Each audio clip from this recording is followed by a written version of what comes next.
Talk about Science Shepherd and how this curriculum came to be. I want to hear about why you created it, and then talk to us a little bit about what it is and what you offer.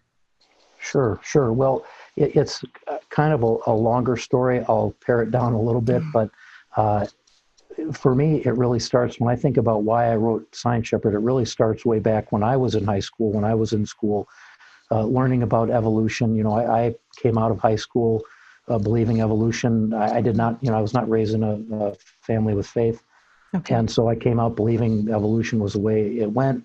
I went into college, and of course, being in the sciences, in biology, heavily genetics, et cetera, all of that's, you're taught that evolution is the way it is. You're never really taught anything different. You have no reason to question it. Why would you question it? Because everybody knows it's true.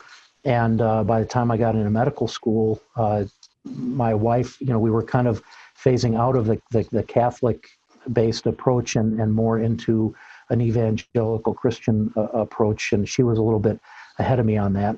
But by the time I got into medical school, things started really falling apart.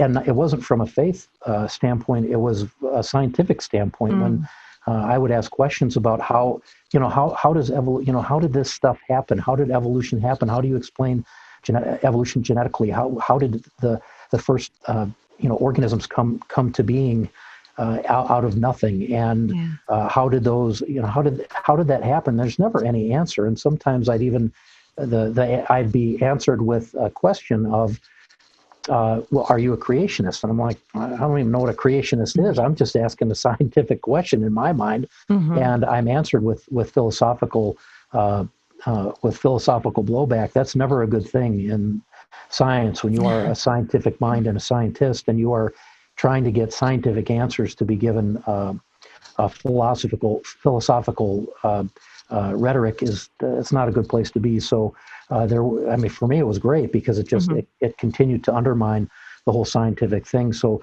for me, I moved obviously away from evolution. I didn't have anything for a while.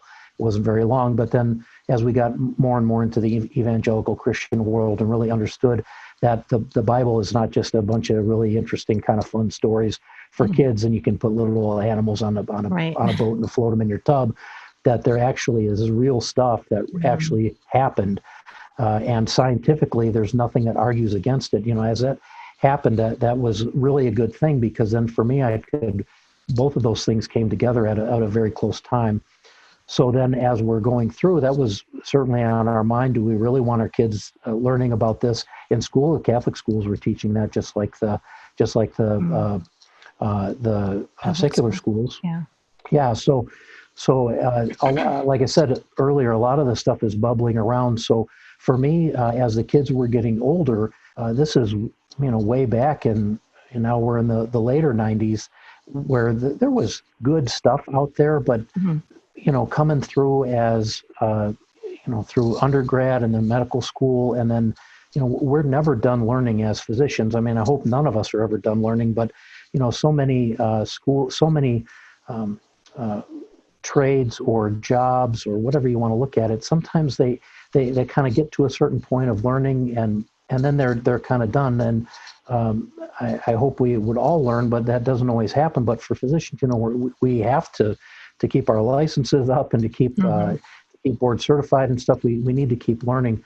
So I wanted to make sure that we had something strong for our kids while they were in school. And there, at the time, like I said, there was good stuff, but I thought that maybe there was a better way to do it and not lose the message of God as being integrally intertwined into everything that is about science,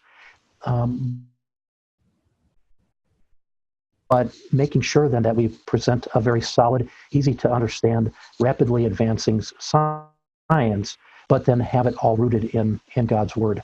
And so that was, for me, that was kind of the challenge, and has been really fun to try to keep up with it. But that's really what drove me, was as my kids were getting closer to the age where they needed a little bit more advanced science, how do we make that happen? Can I do that? Can I add something to the homeschool community that obviously not only benefits my kids, but also might benefit a lot of other people? And that's that's kind of been what's driving me since then.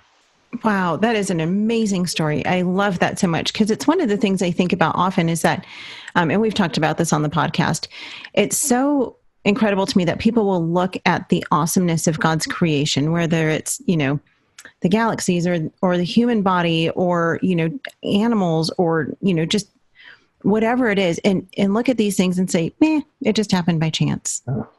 And we came from nothing. And the thing is it gives that in itself gives us no purpose in life. When we tell our kids that they were made from nothing and that there's not an awesome creator who created them, like I often say on the podcast, on purpose and for a purpose, why do they think they have any value in this life? You look at suicide rates and you look at depression and all of these things that our culture is dealing with right now. Well, why wouldn't it deal with those things when people feel like they have no purpose and they were not created by an awesome creator who made them on purpose? Who really cares? I mean, why not end your life if you have no meaning and no purpose and you came from nothing? And, because life is hard. Life is hard for everybody. And so I love that you went from that position of evolution and just, of course, we believe in evolution. That's obviously truth because that's what your school taught as you were growing up, and then coming to this place through medical school.